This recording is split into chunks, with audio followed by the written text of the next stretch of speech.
కౌశిక్ రెడ్డికి బెయిల్ మంజూరు. ఎన్ని కుట్రలు చేసినా బెదిరేదే లేదన్న ఎమ్మెల్యే. మంత్రులు ఇసుక దందాలు కబ్జాలు చేస్తున్నారని ఆరోపణ. కౌశిక్ రెడ్డిపై అక్రమ కేసులు పెట్టారు. వరంగల్ సిపిపై ఒత్తిడి తెచ్చారు. చివరికి న్యాయం గెలిచిందన్న బీఆర్ఎస్ నేతలు. ఎనుమల రేవంత్ రెడ్డి కాదు, కోతల రేవంత్ రెడ్డి. ఏ పథకానికైనా కోత పెడుతున్నారు. బటాన్ చెరువుపై పగబట్టారన్న హరీష్ రావు. విశాఖ రీజియన్ పై స్పెషల్ ఫోకస్. రాష్ట్రానికి గ్రోత్ ఇంజిన్ గా వైజాగ్. 7 ఏళ్లలో ముంబైలా తయారు చేస్తారన్న చంద్రబాబు. చంద్రబాబు పరిపక్వత లేకుండా మాట్లాడుతున్నారు. దాడుల్ని ఆపకుండా విపక్షంపై నిందలు. లిక్కర్ స్కామ్ లేకపోయినా అరెస్టు చేస్తున్నారన్న సజ్జల.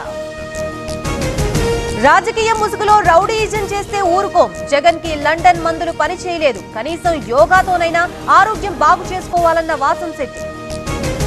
కడప కార్పొరేషన్ అధికారులకి షోకాజ్ నోటీసులు. కమిషనర్ సహా 8 మందికి తాకీదులు. సర్వసభ్య సమావేశానికి ఎందుకు రాలేదో చెప్పాలన్న మేయర్.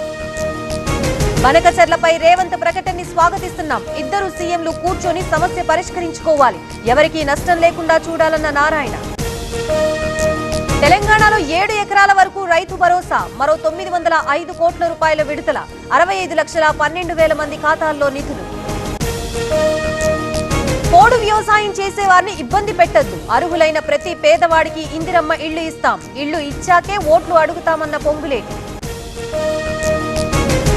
మెట్రో రైలు 2వ దశలో మరో ముందడుగు. కేంద్రానికి పంపిన తెలంగాణ ప్రభుత్వం 19,579 కోట్లతో 2వ దశ నిర్మాణం.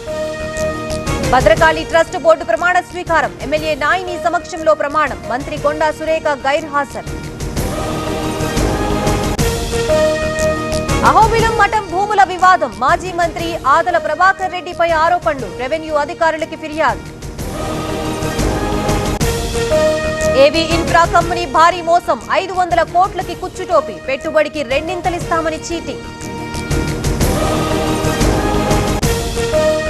మంచిర్యాలలో బోర్డు తిప్పేసిన జూనియర్ కాలేజ్. కుటుంబంతో సహా ప్రతిభా కాలేజీ చైర్మన్ పరారీ. దర్యాప్తు చేస్తున్న పోలీసులు. షారుఖ్ ఖాన్ ఇంట్లో సోదాలు. నిబంధనలు ఉల్లంఘించారన్న బీఎంసీ. మరో 2 అంతస్తుల నిర్మాణంపై అభ్యంతరం.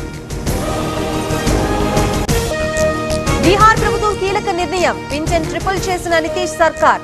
400 నుంచి 11 రూపాయలకి పెంపు.